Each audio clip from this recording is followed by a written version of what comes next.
हम घर में 7 अपराध थे, 6 अंदर दबे हुए, मैं एक बाहर हूँ।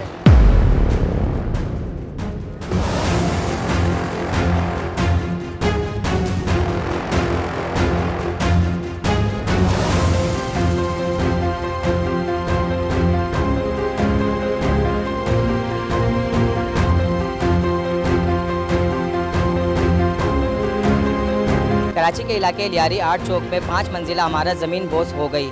मेरा कैमरामैन अगर दिखा सके, लाशों के निकालने का सिलसिला जारी है। रेस्क्यू काम अपने मुकम्मल काम में मौजूद हैं। यहाँ पे रेस्क्यू मौजूद है, पुलिस आला हुकाम मौजूद हैं। रेस्क्यू के साथ साथ फ़ौज के दस्ते भी यहाँ मौजूद हैं। साथ साथ KPT की जो हुकाम में बाला की गाड़ियाँ हैं वो भी वहाँ मौजूद हैं। अब तक देखा जाता है कि कितनी लाशें अब तक मज़ीद अमकान हैं निकालने के।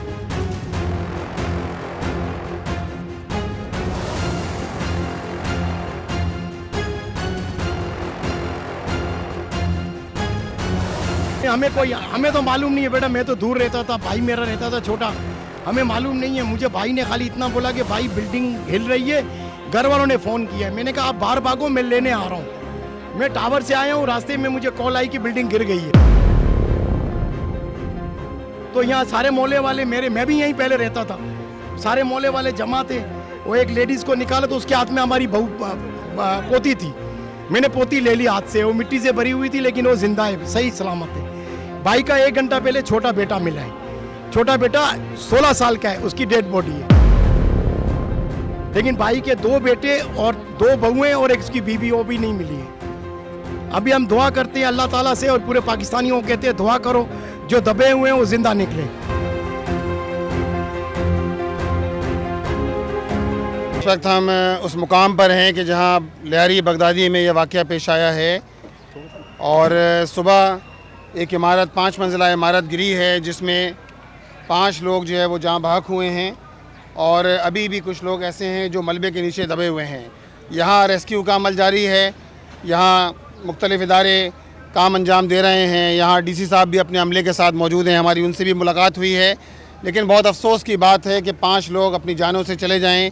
अब मेरे साथ ये मैगजी साहब मौजूद हैं, इनकी फ़ैमिली के लोग भी इसके अंदर मौजूद हैं यहाँ। अब देखिए, ये तो बुनियादी तौर पे तो ज़िम्मेदारी होती है, अब सिंध बिल्डिंग कंट्रोल अथॉरिटी की ज़िम्मेदारी है, हुक्मरानों की ज़िम्मेदारी है कि वो लोगों को सहूलत मुहैया करें, लोगों को रिलीफ दें। लेकिन बदकिस्मती ये है कि ये शहर ना सिर्फ कहते हैं वर्टिकल बढ़ रहा है, ये हॉरिजॉन्टल भी बढ़ रहा है, वर्टिकल भी बढ़ रहा है। लोगों के पास कोई और चॉइस नहीं होती। लोग बाज़ औक़ात 40-40 गज़ की जगह पर, 60-60 गज़ की जगह पर 5-5, 6-6, 8-8 मंजिला इमारतें बन जाती हैं।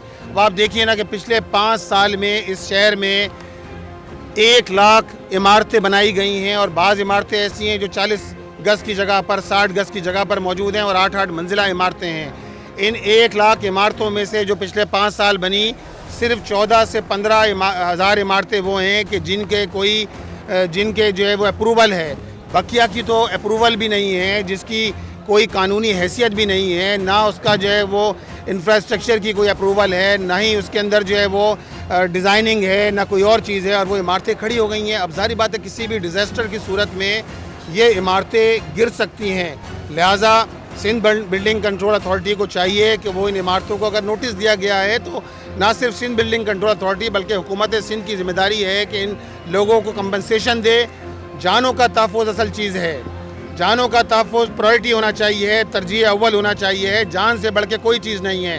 हुकूमत की ज़िम्मेदारी ये है कि अगर ये लोग गरीब हैं, इनको कंपनसेशन दिया जाए, इनको अल्टरनेट दिया जाए, इनको 5-6 महीने के लिए किराया दिया जाए ताकि ये इन जगहों से शिफ्ट हो सकें। इन इमारतों को डिमोलिश किया जाए, ऐसा ना हो कि ये इमारतें बारिशों की सूरत में, किसी डिज़ास्टर की सूरत में ये इमारतें गिर जाएँ और जिस तरह आज ये अंदोनाक वाक़या हुआ है इसी तरह के हादसात पेश आएँ।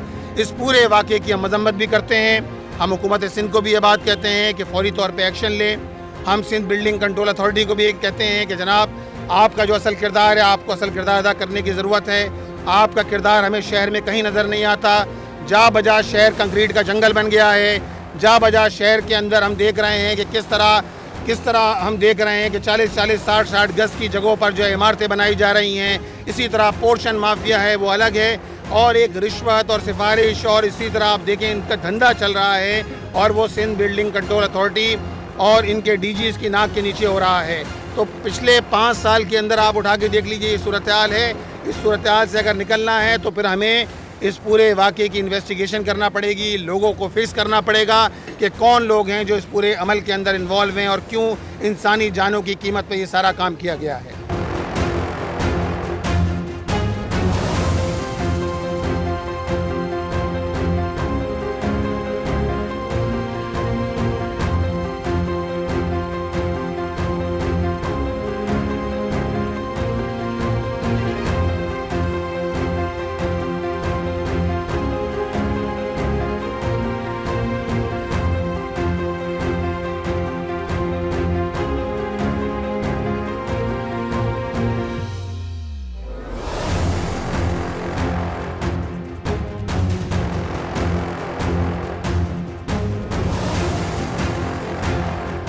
दो बेटे हैं, दो बहू हैं, एक मेरे वाइफ है, एक मेरी पोती है। कोई पता नहीं, हम लोग तो किराएदार है, कोई नोटिस हम लोग को नहीं मिली है।